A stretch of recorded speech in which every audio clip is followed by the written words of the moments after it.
Saglit tayong maglakbay sa imahinasyon, naglalakad ka sa isang tulay na nakabitin sa ibabaw ng napakalalim na bangin, humahagupit ang hangin, nanginginig ang lupa, at biglang naputol ang pangunahing kable. Sumigaw ka. Habang lumulundag ka para iligtas ang sarili, napagtanto mo, ang bangin sa paligid mo ay nilikha lamang ng sarili mong paniniwala. Kababaliwan, hindi ba? Pero diyan mismo ako magsisimulang magbahagi ng katotohanan, marami sa mga imposibleng pangarap na taglay mo ay hindi imposibleng matupad dahil sa kakulangan ng talento. Imposibleng matupad ang mga ito dahil tinanggap mo na lang na ganoon nga. Pinigilan ko ang sarili ko sa loob ng ilang dekada hanggang sa natuklasan ko na ang pagbabago ng tingin ko sa sarili ang susi. Nakita ko ang sarili ko noon, isang binata na walang kumpiyansa, pagkatapos ng aksidente sa sauna na nagpaiwang nakalawit ang aking hinlalaki, nakalawit na iyon. Masakit pa rin at 60 taon na ang nakalipas noon. Nang matuklasan ko ang unang paraan, may bumaliktad sa loob ko. Ang totoo, walang nagturo nito sa akin. Naranasan ko mismo. Ako ang tipo ng tao na naniniwalang dapat lang akong mangarap ng makatotohanang bagay.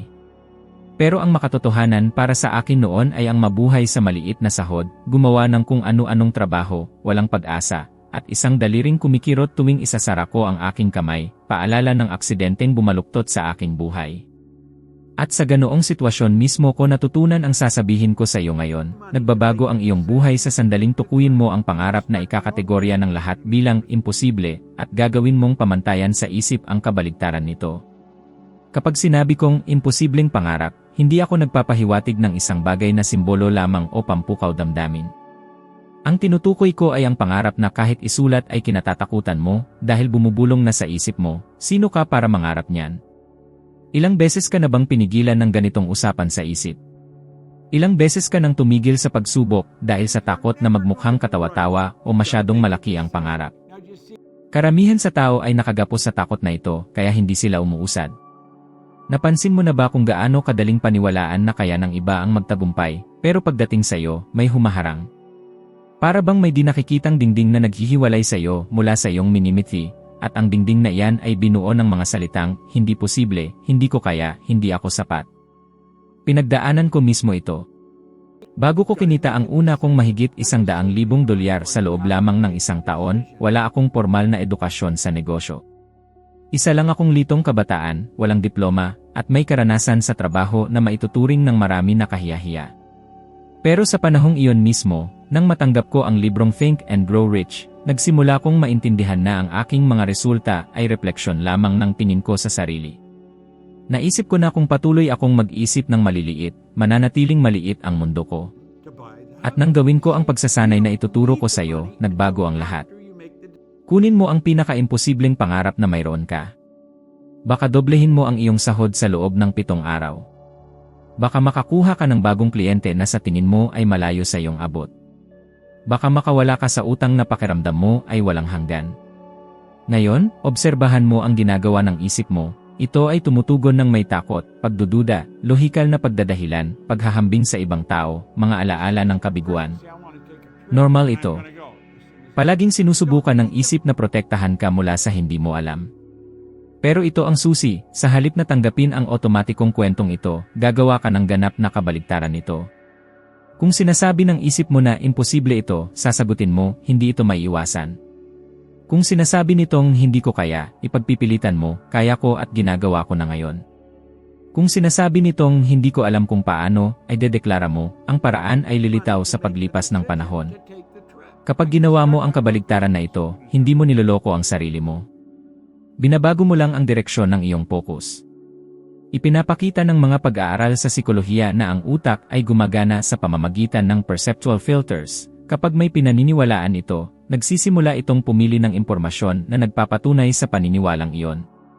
Kaya maraming tao ang nabubuhay sa pag-uulit ng parehong siklo, hindi dahil malas sila, kundi dahil nakikita lang nila ang nagpapatibay sa kanilang lumang pagkatao. At tanungin mo ang sarili mo, ilang beses mo nang sinabi, alam kong magkakamali ito, gayong, sa totoo lang, nakikita mo lang ang nagpapatunay sa iyong takot. Ngayon, isipin mo ang isang taong kumikita ng $30,000 kada taon at naniniwala na imposibleng umabot sa $60,000. Pakiramdam niya, ito ay isang dingding na hindi kayang lampasan. Pero mula sa sandaling tukuyin niya ang pangarap na ito at gawin ang kabaligtaran, ako ay isang taong kumikita ng $60,000 kada taon, may nagbabago. Nagsisimulang maghanap ang utak niya ng mga daan. Nagsisimula siyang mapansin ang mga oportunidad na dati ay binaliwala niya. Nagsisimula siyang magposisyon ng iba. At kung kumilos siya ng may pagpapatuloy, ang imposible ay nagiging pagkilos. At ang pagkilos ay nagbabago ng lahat. Naranasan ko mismo ito. Naaalala ko ang isang partikular na gabi, mag-isa ako, nakaupo sa aking kama, may hawak na nakatuping papel. Nakasulat doon ang tinawag kong aking imposibleng pangarap. Napuno ng luha ang aking mga mata dahil, sa kauna-unahang pagkakataon, pinayagan kong sarili na mangarap ng isang bagay na pakiramdam ko ay napakalaki para sa akin. Para akong humahawak sa isang sagradong bagay. Naramdaman ko ang takot, kahihiyan, at kagalakan, lahat ay magkakahalo.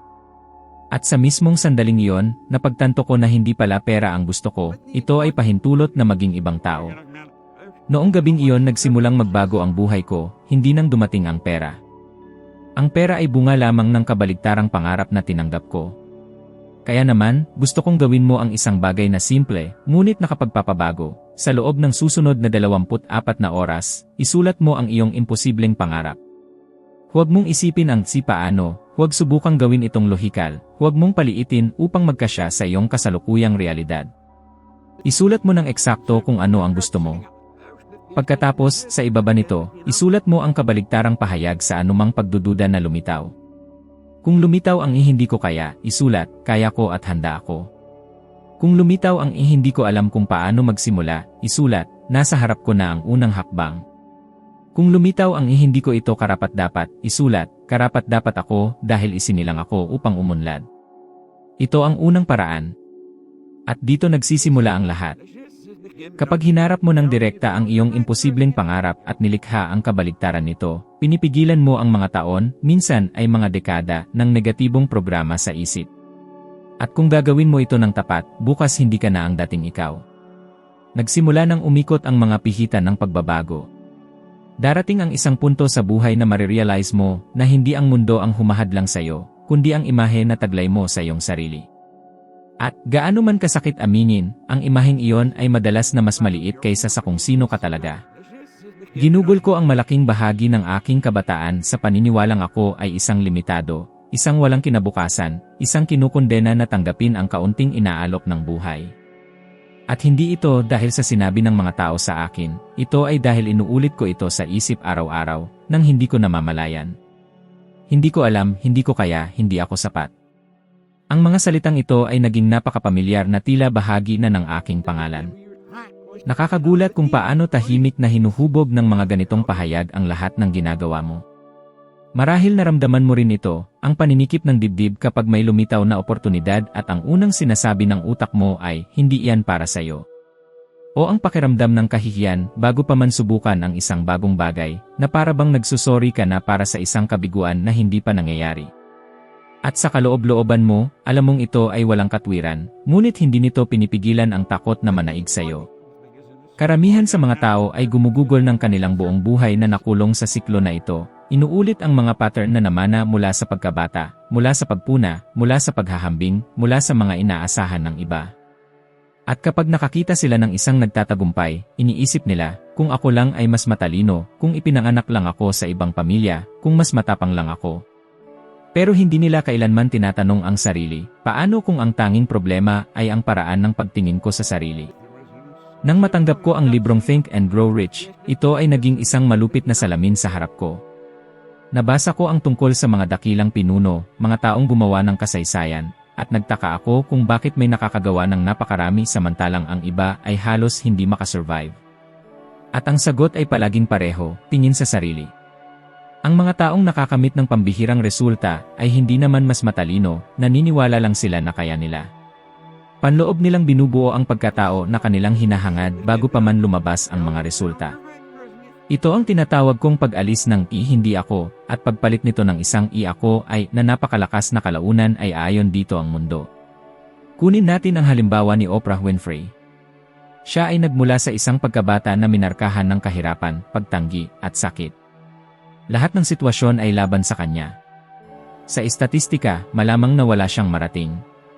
Ngunit nagpasya siyang bumuo ng bagong tingin sa sarili, hindi batay sa kung ano ang kanyang naranasan, kundi sa kung ano ang gusto niyang maranasan. Nakita niya ang sarili bilang isang taong may boses, may layunin, may epekto. At, sa sandaling naging malinaw ang panloob na imaheng iyon, sumunod na lang ang panlabas na mundo. Binago ng isang makapangyarihang ako ay ang lahat. Ngayon, ihambing mo iyan sa ginagawa ng karamihan sa mga tao. Inuulit nila sa isip, hindi ako marunong sa pera, hindi ako sapat na matalino, hindi ako disiplinado. At, halos walang awa, matapat na sinusunod ng utak ang utos. Ipinapakita ng mga pag-aaral na ang malaking bahagi ng mga limitasyon sa pinansyal ng mga tao ay hindi naugnay sa kita, kundi sa mga paniniwala. Sa isang eksperimento, ang mga individual na nag-ulit ng mga negatibong pahayag tungkol sa kanilang sarili ay nagpakita ng pagbaba sa motibasyon, pagtaas ng takot sa kabiguan, at maging pagbaba ng kakayahan sa paggawa ng desisyon. Sa madaling salita, kapag nakikita mo ang sarili mo bilang maliit, kumikilos ka rin ng maliit. Naaalala ko ang isang partikular na sitwasyon kung saan napagtanto ko kung paano nakakaimpluwensya ang tingin sa sarili maging sa pinakasimpleng desisyon. Dati akong nagtatrabaho para sa Toronto Fire Department, at isang gabi, nakaupo ng mag-isa sa changing room, pinagmamasdan ko ang ibang mga kasamahan na nag-uusap tungkol sa mga kurso, plano, proyekto, habang iniisip ko lang na wala sa mga yon ang para sa akin. Naramdaman ko ito bilang isang pisikal na harang, na para bang may nakakandadong pinto sa loob ko. Gusto kong magbago, ngunit ang panloob kong imahe ay patuloy na nagsasabi, hindi ka nabibilang sa mundong iyan. Ang gabing iyon ay malalim na nagmarka sa akin dahil napagtanto ko na kung hindi ko babaguhin ang pinaniniwalaan ko tungkol sa sarili ko, walang magbabago sa buhay ko. At iyan ang dahilan kung bakit napakabisa ng paraang ito. Mula ngayon, papalitan mo ang hindi ako ng ako ay. Hindi bilang isang pantasya, kundi bilang isang deklarasyon ng pagkatao. Hindi ito magiging disiplinado ako, kundi disiplinado ako. Hindi ito balang araw ay magiging masagana ako, kundi masagana ako. Kailangan ng iyong utak ng malinaw na tagubilin, at kikilos ito alinsunod sa iyong pinaninindigan. Habang inuulit mo ito, lalong nagtatatag ng batayan ang iyong isip, at lalo kang kumikilos ayon sa bagong pagkakakilanlan na ito. Gawin ito ngayon, pumili ng isang pagpapatibay sa kasalukuyang panahon at ulitin ito ng 100 beses bago matulog, sa loob ng 3 magkakasunod na araw. Maaaring tila napakasimple, halos kakatwa, ngunit ganito gumagana ang muling paghubog. Natututo ang isip sa pamamagitan ng pag-uulit, damdamin at imahinasyon. At kapag patuloy kang nagsimulang magpatibay sa kung ano ang nais mong maging, nagbabago ang iyong tindig, nagbabago ang iyong tinig, nagbabago ang iyong mga desisyon. Nagsisimula kang makakita ng mga oportunidad na hindi mo napapansin noon, dahil sinasala ng iyong dating pananaw sa sarili ang anumang hindi umaayon sa tingin mo sa iyong sarili. Ang pagbabago ng iyong pananaw sa sarili ay ang pagbabago ng iyong tadhana. Ang pinakamalaking patunay nito ay kapag malalim kang naniniwala na may posibilidad para sa iyo ang isang bagay, walang sitwasyon ang makakapigil sa iyo. Ang panlabas na mundo ay nag-aayos lamang ng sarili matapos maayos ang panloob na mundo. At kapag ang ako ay na ito ay naging natural na bahagi ng iyong pagkakakilanlan, lahat ng nasa paligid mo, mga tao, oportunidad, landas, desisyon, ay nagsisimulang tumugon dito. Ganito tunay na nagbabago ang buhay. Ganito mo winawasak ang mga taon ng paglimita sa sarili at lumilikha ng espasyo para sa kung ano ang matagal nang naghihintay sa iyo. Ang tunay na nagpabago sa aking buhay ay hindi ang pagbabasa ng libro, o ang pagtuklas ng bagong pamamaraan, o ang paghahanap ng taong naniwala sa akin. Ang nagpabago sa lahat ay nang maintindihan ko na, upang makamit ang anumang layunin, kailangan kong kumilos na parang ito ay totoo na, bago pa man magkaroon ng anumang patunay, anumang garantiya, anumang panlabas na senyales na ito ay gagana. Ang pagkilos na parang ang naging punto ng pagbabago sa pagitan ng buhay na mayroon ako at ng buhay na nagsimula akong magkaroon. At idaragdag ko pa, ito ang naghatid sa akin mula sa isang kabataang walang direksyon, walang formal na edukasyon, gumagawa ng kung ano-anong trabaho, patungo sa aking unang taon na kumita ng mahigit $100,000. Samantalang lahat ng bagay ay nagpapahiwatig na hindi ito kailanman mangyayari sa isang tulad ko. Hindi ako handa, hindi ako kwalipikado, wala akong ideya sa aking ginagawa. Ngunit kumilos ako na parang ako nga. Karamihan sa mga tao ay gustong makamit ang isang bagay, ngunit patuloy na kumikilos tulad ng taong hindi pa ito nakakamit. Gusto nilang kumita ng mas maraming pera ngunit patuloy na nagsasalita at kumikilos tulad ng isang taong nangangamba sa bawat sentimo. Gusto nila ng bagong negosyo ngunit nag-iisip tulad ng mga empleyadong walang seguridad. Gusto nila ng tagumpay ngunit naghihintay na maramdaman ang kumpiyansa bago kumilos. At tanong ko, ilang beses ka nang naghintay na maramdaman mong handa ka at hindi kailanman naging handa? Ilang oportunidad ang pinalampas mo dahil wala ka pa ang key profile, ang karanasan, ang tamang sandali. Ang katotohanan ay simple at hindi komportable. Kung maghihintay kang maging perpektong tao bago kumilos, hindi ka kailanman kikilos. Dahil ang pagkilos ang bumubuo sa pagkakakilanlan, hindi ang kabaligtaran. Nang magdesisyon akong magbukas ng aking kumpanya sa paglilinis, wala akong lohikal na dahilan para maniwala na ito ay gagana. Wala. Ako ay isang dropout sa paaralan, may pilay na hinlalaki na araw-araw na nagpapaalala sa akin ng isang nakaraan na puno ng kawalan ng katiyakan, walang disiplina, walang pananaw, walang resume. Ngunit nagdesisyon ako, kikilos ako tulad ng isang matagumpay na tao. Ibig sabihin nito ay maagang gigising, mananamit ng may layunin, magsasalita ng may kumpiyansa, papasok sa mga silid na parang may otoridad na ako. At ang pinakakakaibang bahagi, wala akong ideya kung paano patakbuhin ang isang negosyo. Ngunit hindi iyon mahalaga. Ang mahalaga ay kung sino ang pinili kong maging sa sandaling iyon. Iniisip ng mga tao na ang pagkilos na parang ay pagpapanggap, ngunit hindi. Ang pagpapanggap ay kapag sinusubukan mong kumbinsihin ang iba. Ang pagkilos na parang ay kapag kinukumbinsi mo ang iyong sarili. Ito ay panloob. Ito ay tahimik. Ito ay malalim. Ito ay pagbabago sa tindig, sa enerhiya, sa layunin. Kapag nagsimula kang kumilos tulad ng taong nais mong maging, agad na nagsisimulang maghanap ang iyong utak ng mga paraan upang maging magkatugma iyon. Ito ay siyensya. Tinatawag itong cognitive coherence ng mga psychologist, kinasusuklaman ng iyong isip ang kontradiksyon. Kung kumilos ka tulad ng isang may kakayahan, nagsisimula itong maniwala na may kakayahan ka. At kung maniwala ito, idinidirekta nito ang iyong mga pananaw upang kumpirmahin ito. Iyan ang dahilan kung bakit ko itinuturo ang prosesong 3 araw. Sa unang araw, binabago mo ang iyong panloob na tindig, bago umalis ng bahay, ipikit ang iyong mga mata at isipin na ikaw na ang taong nakamit ang layunin. Damhin ang enerhiya ng isang taong magtatapos ng araw na may tunay na pag-unlad. Sa ikalawang araw, binabago mo ang iyong komunikasyon, magsalita tulad ng isang taong nabubuhay na sa kanilang nais. Hindi kita sinasabihan na magsinungaling, kundi alisin ang mga pananalita na nagpapaliit sa iyo. Ang mga salitang tulad ng sa tingin ko, hindi ko alam, hindi ako magaling dito, ay kailangang mawala. Sa ikatlong araw, kumilos ka. Hindi mahalaga ang laki ng pagkilos, ang mahalaga ay ito ay isang pagkilos na umaayon sa pagkakakilanlan na iyong nililikha. At marahil iniisip mo, pero paano kung gawin ko ang lahat ng ito at maging bigo? Sasabihin ko sa iyo, nabibigo ka na araw-araw sa pamamagitan ng pagiging bersyon na hindi nakakamit ang iyong mga layunin. Kaya, bakit hindi ka mabigo sa pagsubok na maging isang mas dakila? Bukod pa rito, may kakaibang nangyayari kapag kumikilos ka, parang nagiging mas mapagmasid ka. Nagsisimula kang mapansin ang mga pinto na hindi mo napapansin noon. May lumalabas na hindi inaasahang pag-uusap. Gumagawa ka ng mas mahusay na mga desisyon. Nagsisimulang tumugon ang buhay. Naaalala ko ang isang partikular na araw, sa simula pa lamang ng aking kumpanya. Wala akong sapat na kliyente, mahigpit ang aking pananalapi, at patuloy na ipinapaalala sa akin ng aking isip na hindi ko alam ang aking ginagawa. Ngunit ng umagang iyon, nagdesisyon akong kumilos na parang may nagpapalawak ng kanyang negosyo. Isinuot ko ang aking pinakamagandang kamiseta, kahit walang dahilan, inayos ko ang aking buhok, pinuno ang aking sarili ng kumpiyansa na hindi ko naman talaga nararamdaman at umalis. Sa isang pahinga, huminto ako sa harap ng isang gusali ng negosyo at naisip, isang tunay na negosyante ang kakatok sa pintong ito ngayon. Kumabog ang aking puso. Pinawisan ang aking mga kamay. Ngunit nagpunta ako. Kumatok ako. Ipinaliwanag ko ang aking serbisyo nang may katiyakang hindi ko nararanasan, kundi isinasakatuparan lamang. Nang hapon ding iyon, nakapagsara ako ng deal.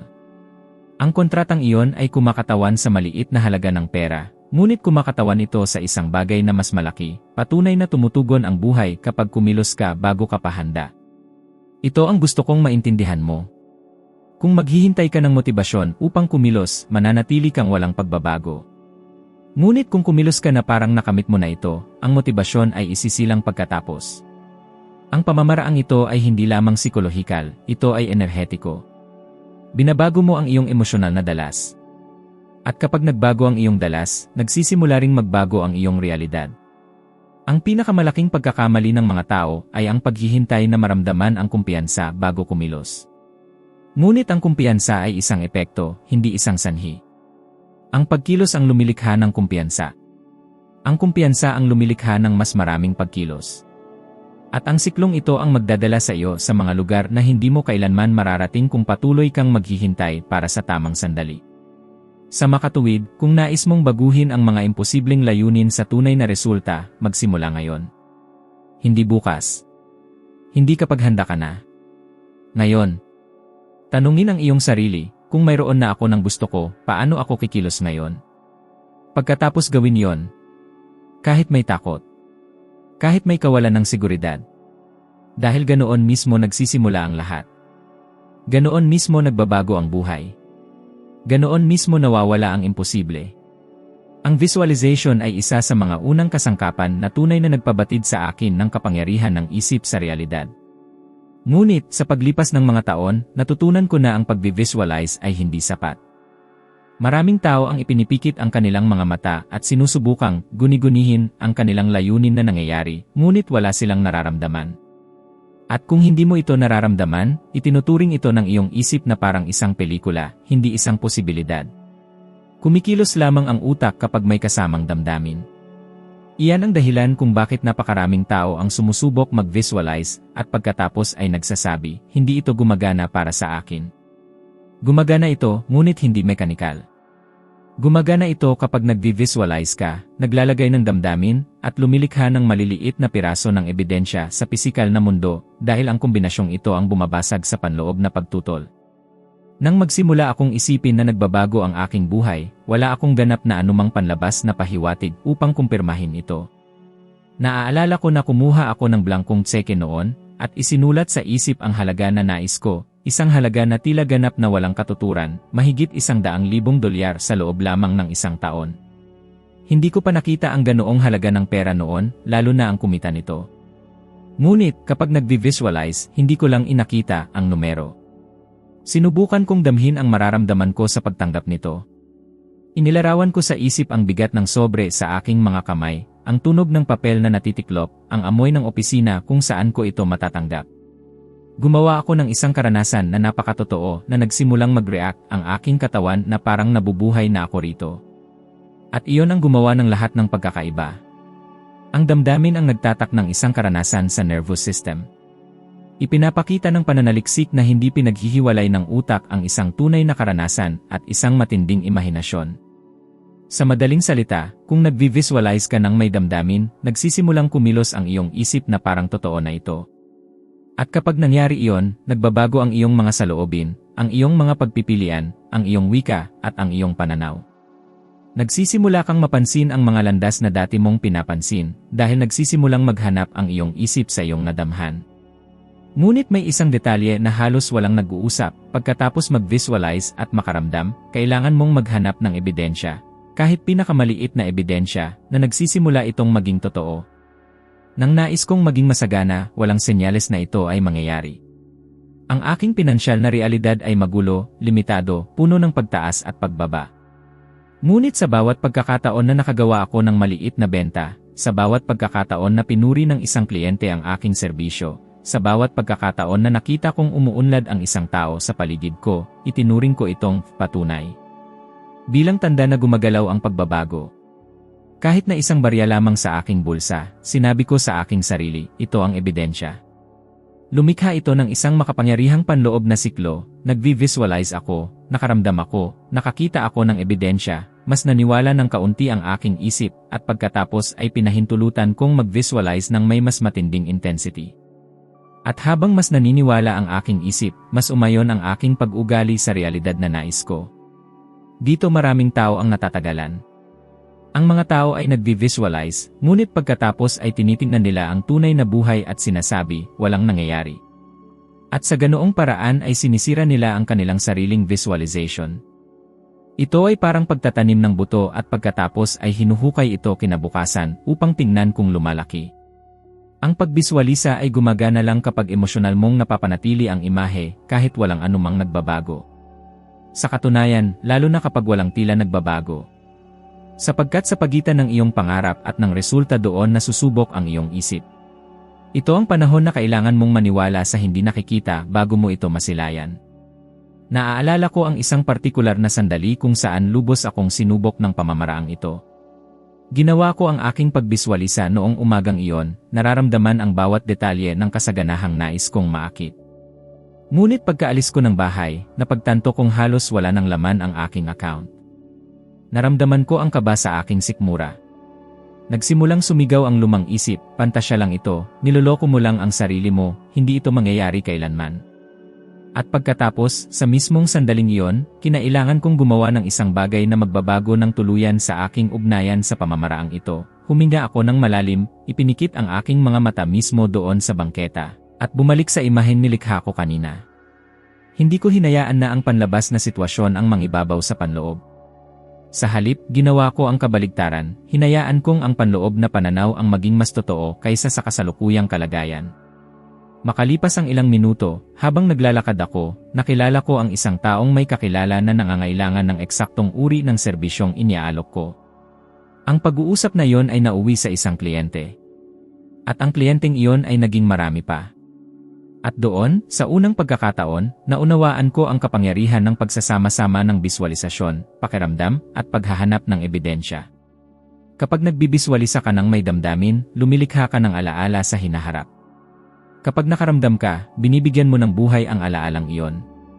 Kapag naghahanap ka ng ebidensya, tinuturuan mo ang iyong isip na hindi ito pantasya, kundi isang paglikha. At kapag patuloy mong ginagawa ito ng may pagkakapare-pareho, unti-unting isinasaayos ng realidad ang sarili nito ayon sa iyong ipinoproject. Gawin mo ito ngayon, ipikit ang iyong mga mata sa loob ng ilang segundo. Isipin ang iyong layunin na parang nangyayari na ito ngayon. Pakinggan ang mga tunog, tingnan ang mga kulay, damhin ang tekstura. Ngayon, hayaan mong madama mo ang idudulot nito sa iyong katawan, ginhawa, kagalakan, pagtataka, pasasalamat. Pagkatapos, kapag idinilat mo ang iyong mga mata, humanap ng kahit isang detalye sa iyong araw na maaaring magsilbing ebidensya, gaano man ito kaliit. Maaari itong isang mensahe, isang pagkakataon, isang ideya, isang intuisyon. Inaaktibo nito ang panloob na mekanismo na nagpapalit ng imahinasyon tungo sa realidad. Dahil ang pagbiswalisa ay paglikha. Ang pakiramdam ay pag-aktiba. Ang paghahanap ng ebidensya ay pagpapatibay. Ang tatlong ito ang nagpapalit ng imaheng mental tungo sa kapansin-pansing resulta. At kapag pinagkadalubhasaan mo ito, ang imposible ay nawawala dahil nagsisimula kang mabuhay hindi sa iyong nakikita, kundi sa iyong lubos na pinaniniwalaan. Ang mga paradigma ay parang hindi nakikitang mga pisi na nagmamanipula sa iyong mga galaw nang hindi mo namamalayan. Sila ang nagtatakda kung ano ang pinaniniwalaan mong posible, kung paano ka magre-react sa pera, kung paano ka humaharap sa mga hamon, kung paano mo tinitingnan ang iyong sarili. At ang pinakadelikadong bahagi ay ang mga pis na ito ay nainstala bago ka pa magkaroon ng kamalayan, ng pamilya, paaralan, traumatikong karanasan, paulit-ulit na pag-uulit. Inabot ako ng maraming taon upang maunawaan ito. Malaking bahagi ng aking buhay ang ginugol ko sa paniniwalang ako ay tamad, magulo, walang kakayahang umunlad, dahil ang lahat ng aking pag-ugali ay umaayon sa tahimik na paradigmang ito. At ang sentral na punto ay wala sa mga pag-ugaling ito ang tunay na akin, sila ay refleksyon ng naka-install na programa.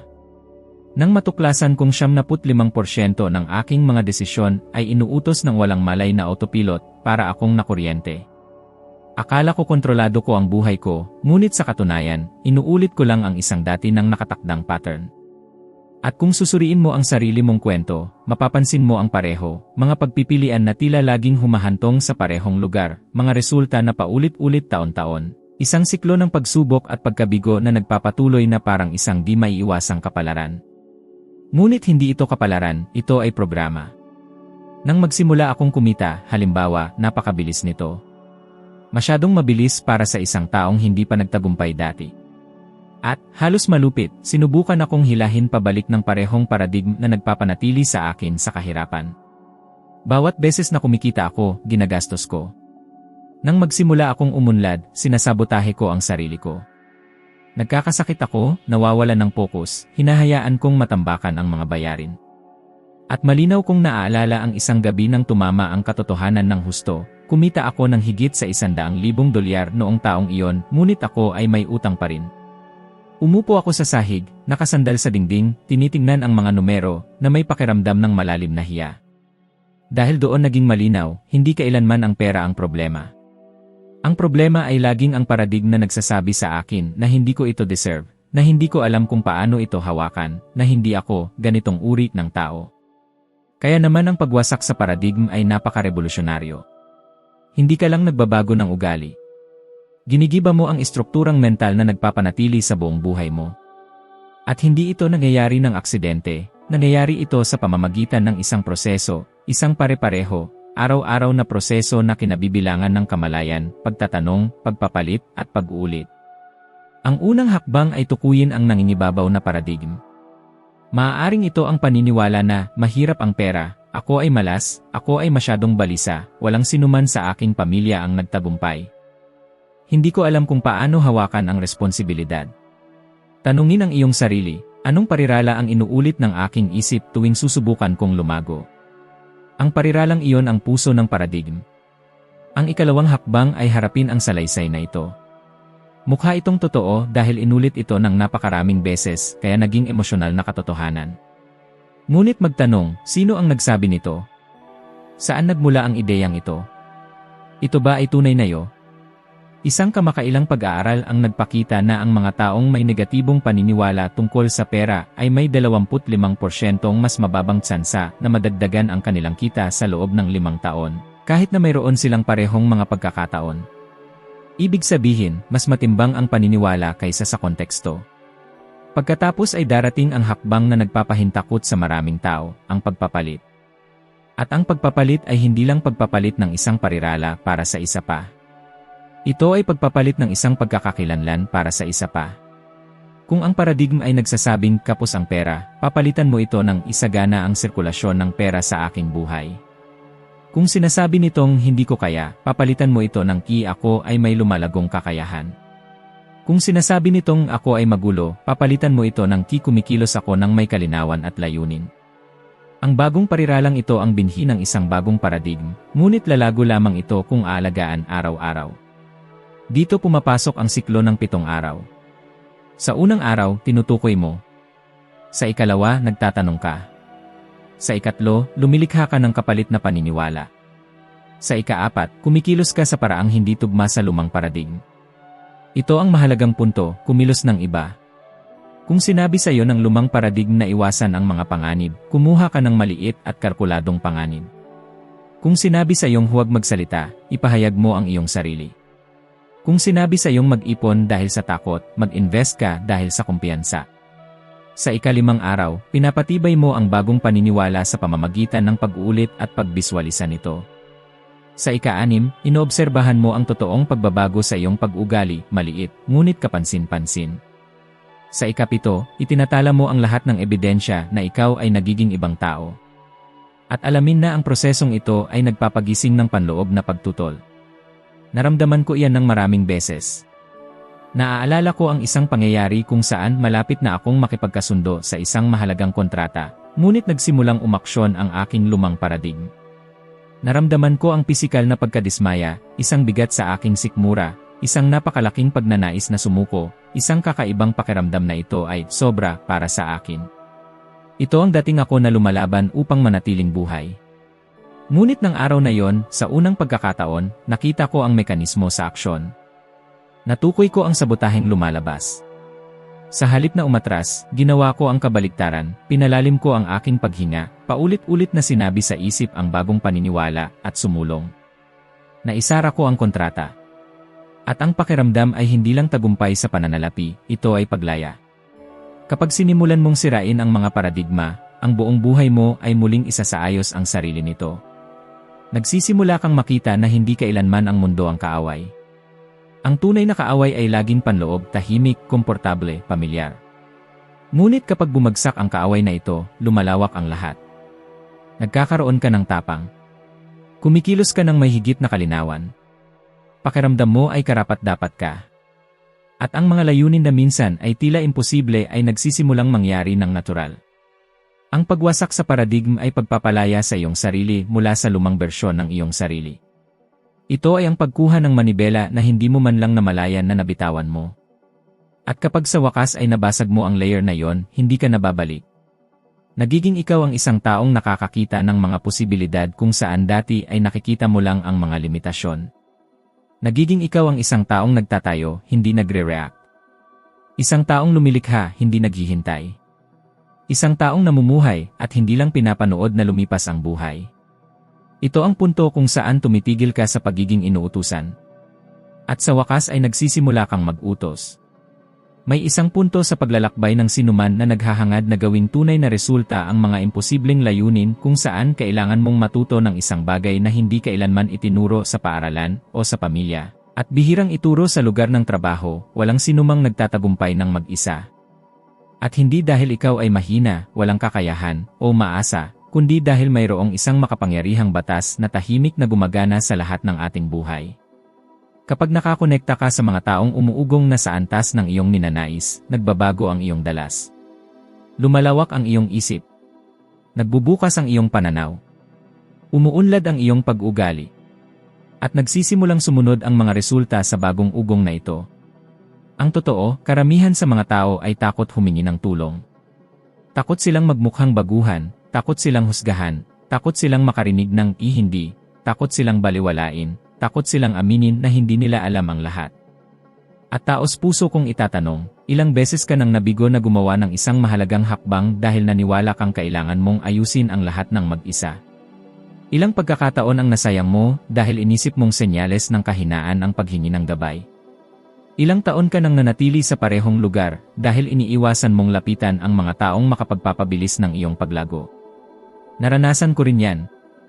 Nang simulan ko ang aking negosyo sa paglilinis, wala akong mga kontak, walang mga mentor, walang sinuman na makapagtuturo sa akin kung paano lumago.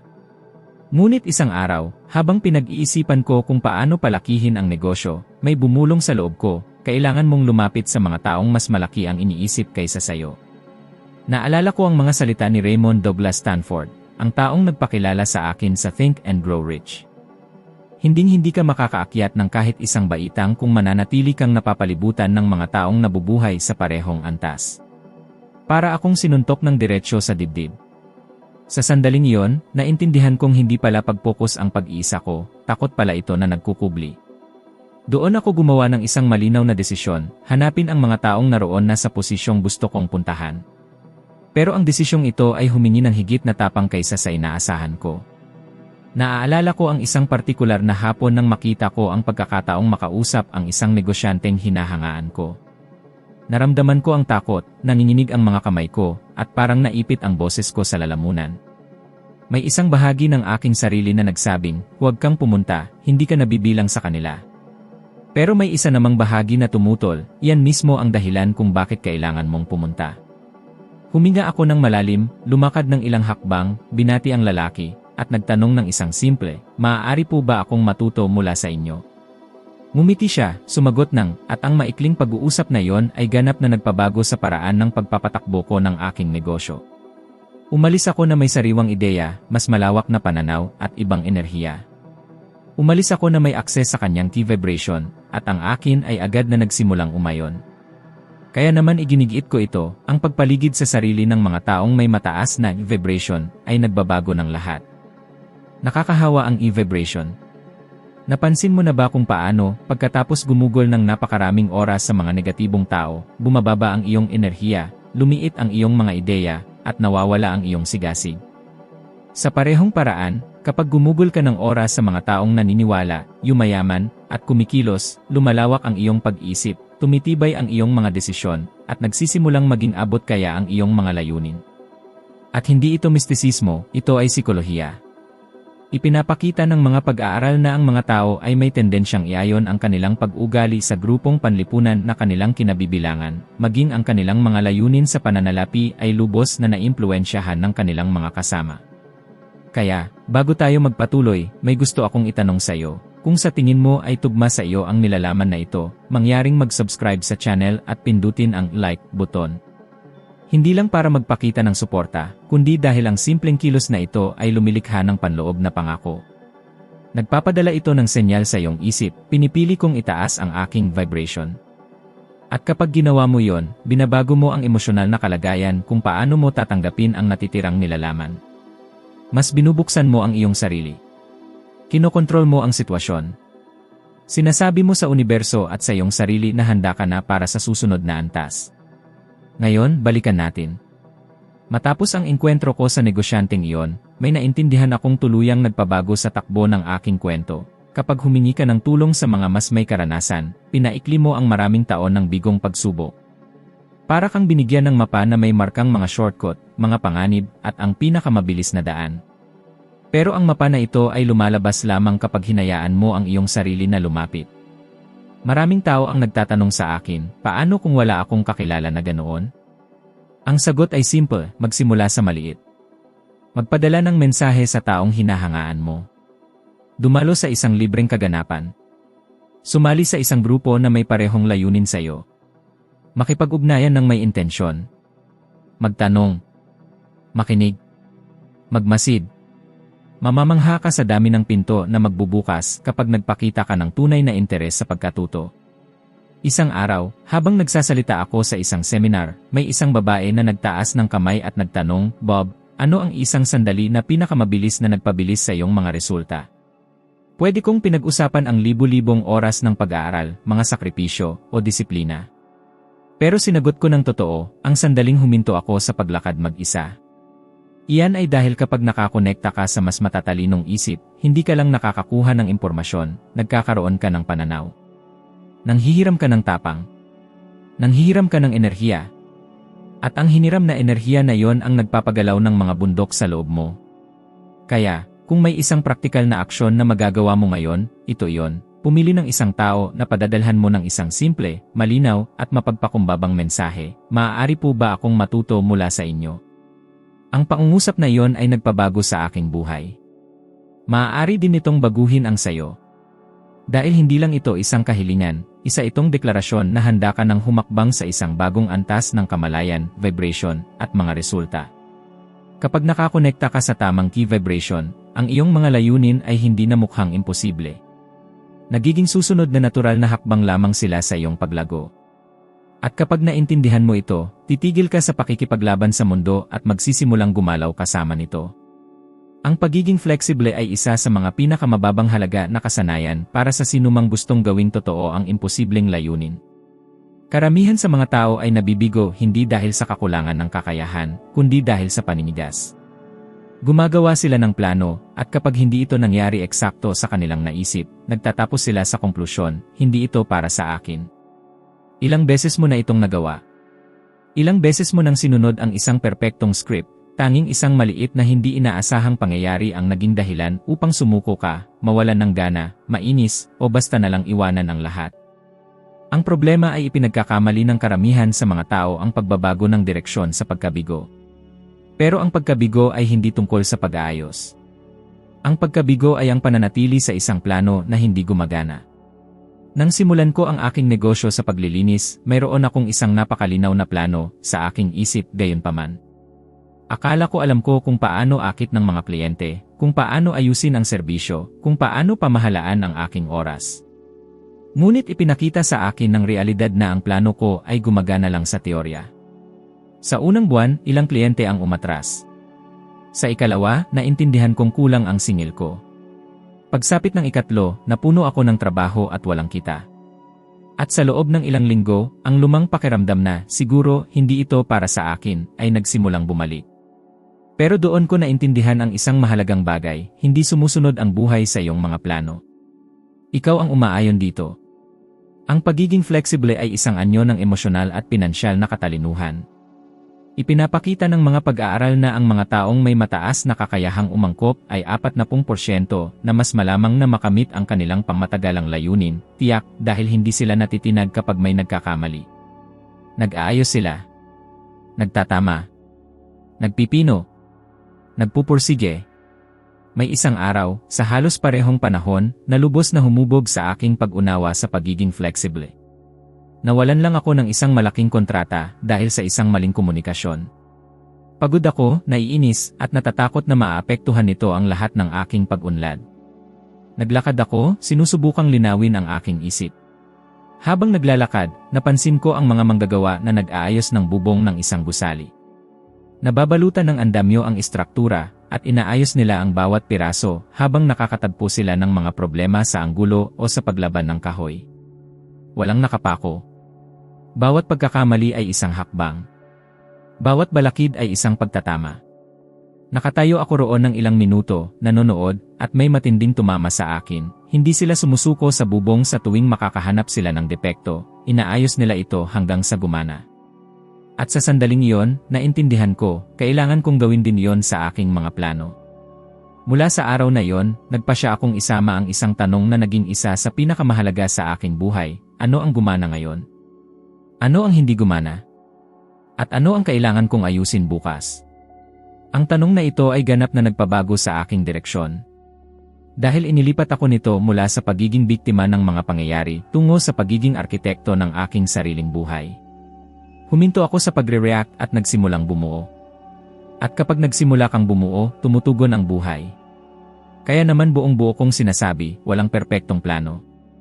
Ang perpektong plano ay iyong nagbabago habang ikaw ay nagbabago. Ito ay lumalago habang ikaw ay lumalago. Ito ay humihina kasama ng iyong paglalakbay. Ang pagiging flexible ay hindi nangangahulugang pabago-bago. Ibig sabihin, matalino ka. Ibig sabihin, hindi ka kumakapit sa paraan, kundi sa layunin.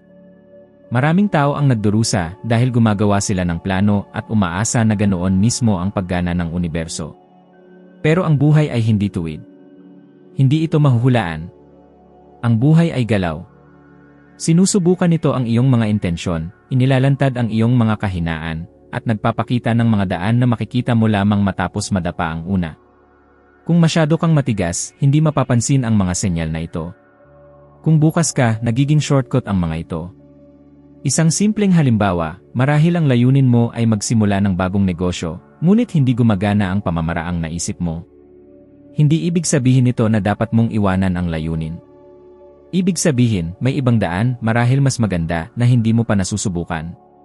O baka gusto mong pagbutihin ang iyong buhay pinansyal, ngunit lahat ng pinlano mo ay hindi pa nagkakatotoo. Hindi ibig sabihin nito na hindi ka nakatakdang yumaman. Ang ibig sabihin lang nito ay kailangang iayon ang plano.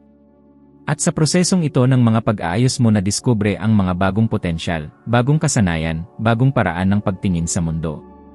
Ang totoo, pinoprotektahan ng pagiging flexible ang iyong isip. Kapag inayos mo ang iyong plano, pinoprotektahan mo ang iyong pagpapahalaga sa sarili. Natututo kang tingnan ang mga pagkabigo bilang impormasyon, hindi bilang pinal na hatol. Nagkakaroon ka ng kumpiyansa hindi dahil sa lahat ng bagay ay naging tama, kundi dahil alam mo na ngayon na kahit magkamali ang mga bagay, maaari kang magkalkula ulit. At ang kakayahang ito, ang kakayahang magkalkula ulit, ay isa sa pinakamakapangyarihang maaari mong paunlarin. Kaya, gawin mo ito ngayon, sa pagtatapos ng araw, umupo ka ng 2 minuto at tanungin mo ang iyong sarili ng tapat, ano ang gumana? Ano ang hindi gumana? At ano ang maaari kong ayusin bukas? Ang simpleng gawain ito ay lumilikha ng kalinawan, nagpapababa ng pagkabalisa, at nagpapanatili sa iyo sa patuloy na paggalaw. Dahil ang imposibleng layunin ay hindi nakakamit sa isang perpektong plano. Nakakamit ang mga ito sa isang buhay na plano, inaayos araw-araw, binubuo ng paunti-unti. Hindi mahalaga kung ilang beses mong kailangang mag-recalibrate, basta't patuloy kang sumusulong. Laging isang hakbang na lampas sa kung ano ang nagkamali kahapon. Laging medyo mas handa, mas mulat, at mas nakaayon. Ganyan nagiging hindi maiiwasan ang imposibleng layunin. Ang pagdiriwang ng pag-unlad ay isa sa pinakamakapangyarihang kasangkapan na maaari mong gamitin upang pabilisin ang iyong mga resulta, ngunit ito rin ay isa sa pinakanakakalimutang gawain ng mga tao. Karamihan ay namumuhay na para bang bawat tagumpay ay may halaga lamang kung ito ay napakalaki, marilag, o kahanga-hanga sa mata ng iba. Hindi nila pinapansin na ang utak ng tao ay lumalago sa maliliit na senyales ng pag-unlad, hindi sa walang katapusang paghihintay sa mga monumental na tagumpay. Nalaman ko ito ng personal, at matapos lamang maunawaan ang prinsipyong ito ako nagsimulang lumago ng napakabilis. Nang masara ko ang aking unang maliit na kontrata sa aking negosyo sa paglilinis, ang halagang iyon ay hindi magbabago sa aking sitwasyon sa pananalapi. Ito ay isang simpleng serbisyo, isang bagay na walang anuman. Pero sa araw na iyon, ipinagdiwang ko na parang sinakop ko ang mundo. Naaalala ko kung ano mismo ang naramdaman ko, isang paglawak sa dibdib, ginhawa na may halong pagmamalaki, na parang may pinto sa isip ko na biglang bumukas. Alam kong hindi ako yayaman sa kontratang iyon. Pero alam kong mas mahalaga ito, patunay na nasa tamang direksyon ako. Ganito gumagana ang isip. Kapag nagdiriwang ka, nagpapadala ka ng malakas na mensahe sa iyong nervous system, ipagpatuloy mo ang daang ito, gumagana ito. Para itong pagpindot sa isang panloob na accelerator na natigil. Malinaw itong ipinapaliwanag ng agham, sa tuwing kinikilala mo ang pag-unlad, naglalabas ang utak mo ng dopamine, isang neurotransmitter na naugnay sa kasiyahan, motibasyon, at focus. At kapag nailabas ang dopamine, pinapalakas mo ang ugali na nagdulot ng resulta. Sa madaling salita, sa pagdiriwang ng maliliit na tagumpay, ipinoprograma mo ang iyong isip na humanap pa ng maraming tagumpay. Ngayon, isipin ang karamihan ng tao. Sinasabi nila, magdiriwang lang ako kapag nakuha ko na ang lahat, kapag marami na akong pera, kapag sa wakas ay may nagawa na akong mahalaga. At habang naghihintay sila, pinapalakas lang nila ang pakiramdam ng kakulangan, ng pagkaantala, ng kawalang sapat. Hindi nila napagtanto na ang kakulangan sa pagkilalang ito ay nagpapawalang bisa sa sigasig, pumapatay sa motibasyon, at nagpaparamdam na napakalayo pa ng anumang layunin. Ano ang mangyayari kapag ganito ka namuhay? Mawawalan ka ng loob. Babagal ka. Mawawala ang panloob mong apoy bago ka pa man magsimula. Nakita ko nang mangyari ito ng daan-daang beses, mga taong may talento, dedikado, at may malaking potensyal na bumabagsak sa emosyonal dahil hindi nila binibigyang halaga ang mga hakbang na ginagawa nila. Tinitignan nila ang kanilang paglalakbay na parang palagi silang nabibigo, gayong sa katotohanan ay umuunlad sila. Hindi lang nila napapansin. At may isang sandali sa buhay ko na nagturo sa akin ng malinaw na ang pagdiriwang ay hindi pagyayabang, ito ay isang estratehiya. Katatapos ko lang makamit ang isang mahalagang layunin, isang bagay na pinagsikapan ko ng ilang buwan. Nang dumating ang resulta, ipinagpatuloy ko lang ang araw ko na parang walang nangyari. Hindi ako nagdiwang. Hindi ko minarkahan ang sandali. Wala akong naramdaman. Nang gabing iyon, habang sinisuri ko ang aking araw, napagtanto kong pakiramdam ko ay walang laman. At sa unang pagkakataon, natakot ako sa isang ideya na sumagi sa isip ko. Kung hindi ko maramdaman na nanalo ako, bakit pa ako magpapatuloy? Nagulat ako doon. Nauunawaan ko, ng malalim, na hindi ang huling resulta ang nagmo-motivate sa akin, kundi ang pagkilala sa maliliit na tagumpay. Ito ang pakiramdam ng pagbabago. Ito ang pagkaunawa na nagiging mas mahusay ako sa bawat hakbang. Nang gabing iyon, may ginawa akong simple, isinulat ko sa isang piraso ng papel ang lahat ng nagawa kong mabuti sa linggong iyon. At may nangyaring kakaiba. Nagbago ang aking kalooban. Nagbago ang aking enerhiya. Nag-iba ang aking pananaw sa hinaharap. Para akong muling nagsindi ng apoy. At napagtanto kong kailangan kong gawing bahagi ng buhay ko ang kasanayang iyon, hindi lang sa sandaling iyon, kundi sa bawat araw. Mula noon, sinimulan kong ipagdiwang ang lahat. Ang lahat.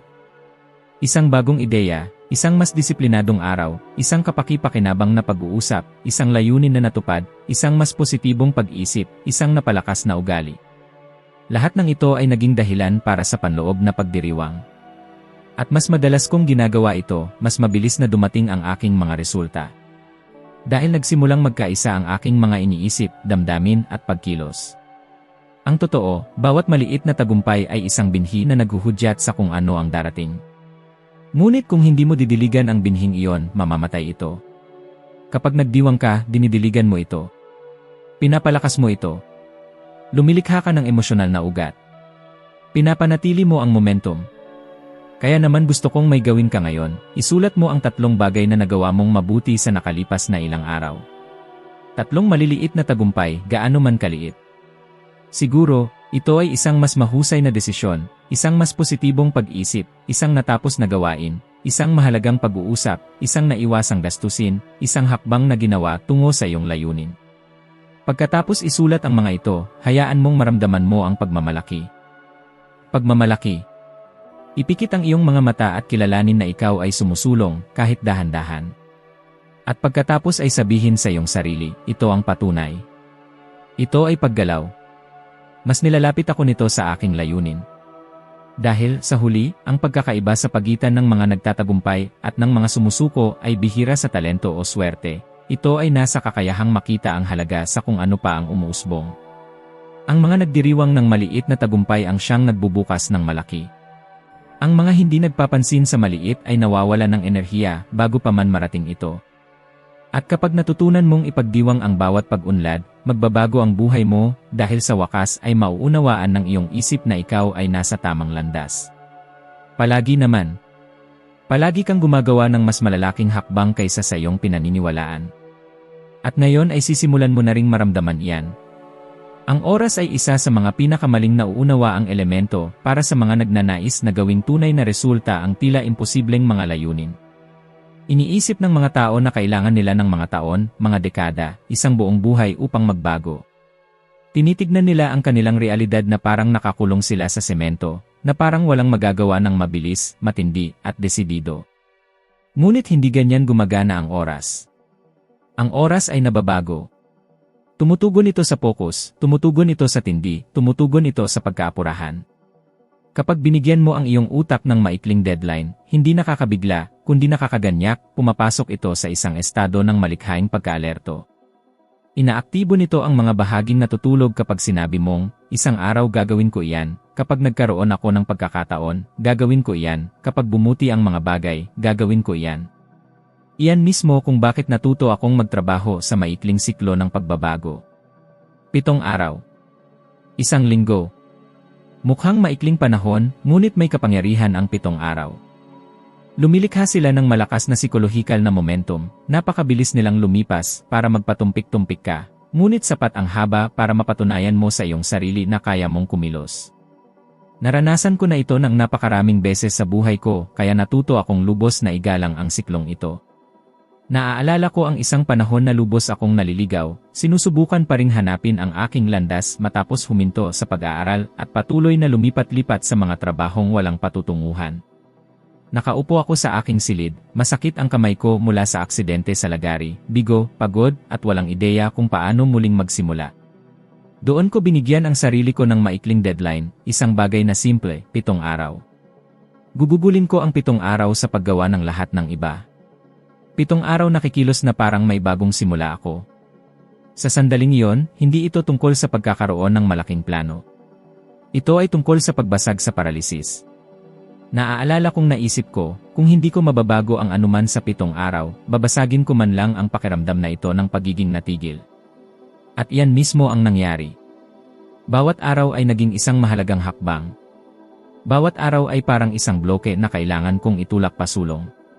Nagsimula ako sa maliliit na bagay, paggising ng mas maaga, pag-aaral ng higit pa, pagpaplano, paghahanap ng mga alternatibo, paggawa ng maliliit na aksyon na ipinagpaliban ko ng ilang buwan. Nang marating ko ang ika-7 araw, napagtanto kong may nagbago, hindi sa panlabas na mundo, kundi sa loob ko. Kumikilos ako. At kapag kumilos ka, muling inaayos ng buhay ang sarili nito. Ang nangyayari sa karamihan ng tao ay kabaligtaran. Palagi nilang sinasabi, magsisimula ako sa Lunes, magsisimula ako sa susunod na buwan, magsisimula ako kapag may oras na ako. At sa kaibuturan, ang mga pahayag na ito ay nagtatago ng takot. Takot sa kabiguan. Takot na sumubok at hindi magtagumpay. Takot na biguin ang sarili. Ngunit ang takot na ito ay lumilikha ng isang mapanganib na ilusyon, ang pakiramdam na mayroong walang hanggang oras. At kapag naniniwala kang mayroon kang walang hanggang oras, hindi ka kumikilos. Ipinapakita ng mga pag-aaral sa pag-ugali na kapag binigyan natin ang utak ng sobrang luwag na deadline, ito ay emosyonal na naghihiwalay. Ngunit kapag ang deadline ay maikli, malinaw, at kayang abutin, may nagbabago. Lumilikha ang isip ng malikhaing tensyon. Kumikilos ito. Inaayos nito ang sarili nito. Nauunawaan nito na kailangan nitong gumawa ng iba't ibang pagpipilian ngayon, hindi sa hinaharap. Para bang isang panloob na orasan ang nagsisimulang gumising sa bawat selula ng iyong katawan na may mensahe, tara na. Ngayon, may kaunting oras ka para baguhin ang marami. At ang totoo, malaki ang maaaring mabago ng 7 araw. Maaari nilang ayusin muli ang mga iniisip, basagin ang masasamang ugali, bumuo ng momentum, magsindi ng mga ideya, magbukas ng mga pinto na hindi mo kailanman makikita kung namumuhay ka lang ng nakasanayan. Nakita ko nang magbago ang mga karera, maglabas ng pagiging malikhain, muling balikan ang mga lumang proyekto, magbayad ng utang, at mabawi ang pagpapahalaga sa sarili sa loob ng 7 araw. Hindi dahil sa mahiwagang nalutas ang lahat, kundi dahil inaktibo nila ang isang bagay na natutulog, ang emosyonal na pagkaapurahan. Naalala ko ang isang pag-uusap ko sa isang lalaking lubos na nawalan ng pag-asa. Sinabi niya sa akin na ilang taon na siyang sinusubukang magbago, ngunit palaging sumusuko sa 2 o 3 araw. Tiningnan ko siya at sinabi, huwag mong subukang baguhin ang buong buhay mo. Magbago ka lang sa loob ng 7 araw. 7 araw lang. Akala niya pinapayak ko lang ang mga bagay. Pero nagpa siyang subukan. Sa unang araw, gumawa siya ng isang bagay na ipinagpapaliban niya ng ilang buwan. Sa 2, nagising siya na may ibang enerhiya. Sa 3, napagtanto niyang mas nakapokus siya. Sa 4, naramdaman niya ang pagmamalaki. Sa 5, may lumitaw na hindi inaasahang oportunidad. Sa 6, gumawa siya ng mahirap na desisyon. Sa 7, sa unang pagkakataon sa mahabang panahon, naramdaman niyang kaya niyang magpatuloy. At ginawa niya. Pinagpasalamatan niya ako ilang buwan ang nakalipas, sinasabing, kailangan ko lang ng 7 araw para maniwala muli sa aking sarili. Iyan ang gusto kong maunawaan mo. Hindi binabago ng 7 araw ang mundo, binabago nila ikaw. At kapag nagbago ka, tutugon ang mundo. Hindi kaaway ang oras. Ang oras ay iyong kakampi. Maaari itong maging makina na nagtutulak sa iyong paglalakbay pasulong o isang angkla na humihila sa iyo pabalik. Nasa sayo kung paano mo pipiliin gamitin ito. Kaya, markahan mo ang ngayon sa iyong kalendaryo bilang simula ng iyong siklo. Bilangin mo ang 7 araw mula ngayon. At kapag narating mo ang huling araw, magsagawa ng tapat na pagsusuri, ano ang nagbago? Ano ang naramdaman ko? Ano ang ginawa ko na hindi ko pa nagawa dati? Ano ang natuklasan ko tungkol sa aking sarili? Ang simpleng kasanayang ito, na inuulit sa buong buhay mo, ay lumilikha ng sunod-sunod na maliliit na panloob na revolusyon. At ganyan humihinto ang mga imposibleng layunin na tila malayo, nagiging natural na resulta lang sila ng maayos na paggamit ng mga linggo. Hindi mo kailangang masterin ang buong buwan, ni ang buong taon. 7 araw lang sa isang pagkakataon. At kapag na-master mo ang maikling siklong ito, master mo ang buong buhay mo. At habang hinahayaan mong manatili ang mga ideyang ito sa iyo, tandaan na walang nagbabago kapag sinisipsip mo lamang ang kaalaman. Ang tunay na pagbabago ay nagsisimula kapag hinayaan mong mag-apply, sumubok, mag-adjust, at umulit. Ang bawat bagay na ibinabahagi namin dito ay lumalakas lang kapag isinasa buhay mo, at kapag hinahayaan mong ang pagbabagong ito ay makarating din sa iba. Kung tinamaan ka ng mensaheng ito, kung nagpaalab ito ng apoy sa puso mo, o kung nagpaliwanag ito sa daan na dati madilim, ibahagi ang video na ito sa isang mahalagang tao, isang taong alam mong kailangan itong marinig ngayon. Isang kaibigan, isang kapamilya, isang taong nalilito, isang taong gustong magsimulang muli, isang taong karapat-dapat makatuklas na ang mga pangarap na akala'y imposible ay kaya ring maging totoo. Maraming salamat sa iyong pagiging kasama ko. Salamat sa iyong presensya, sa iyong tiwala, at sa iyong bukas na kalooban na gumawa ng karagdagang hakbang. Abangan kita sa susunod na video.